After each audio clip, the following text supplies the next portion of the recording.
All right, I have written a piece called Annie Dillard's Semicolon. It is based on a paragraph from her book, The Writing Life, which I have in front of me here. I admire the semicolon as a form of punctuation. There's a kind of inherent tangential spaciousness in a semicolon. It allows for two ideas that are each well formed to be connected in a way that they may not otherwise reside next to each other. So the semicolon has this frailty and texture to the punctuation. In this paragraph that I'll read, Annie Dillard uses 113 words, 9 commas, 4 semicolons, 1 colon, and a period. What I have done is abstracted that out into this score here.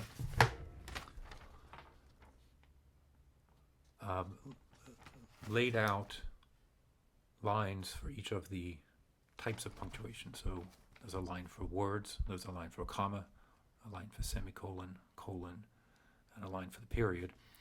And then I've put an X on that line where one of those occurs. So, for example, the first 2 words, the page, comma, becomes XX on the first line, and then an X on the line for the comma.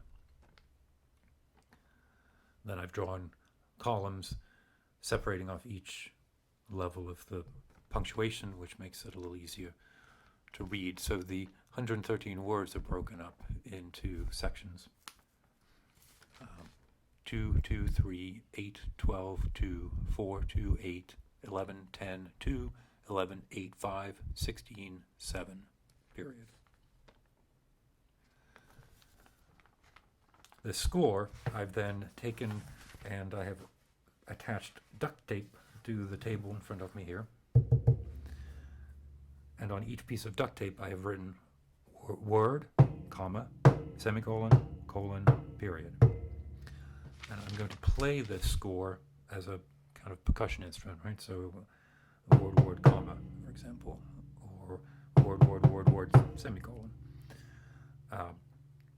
And this is the piece, Annie Dillard's Annie Dillard's semicolon. What I'll do first is read the paragraph and then play the piece. So, the page, that eternal blankness, the blankness of eternity which you cover slowly, affirming time's scrawl as a right and your daring as necessity.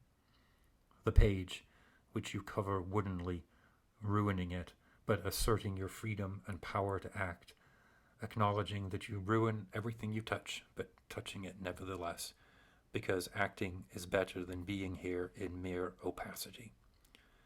The page which you cover slowly with the crabbed thread of your gut, the page in the purity of its possibilities, the page of your death, against which you pit such flawed excellences as you can muster with all your life's strength.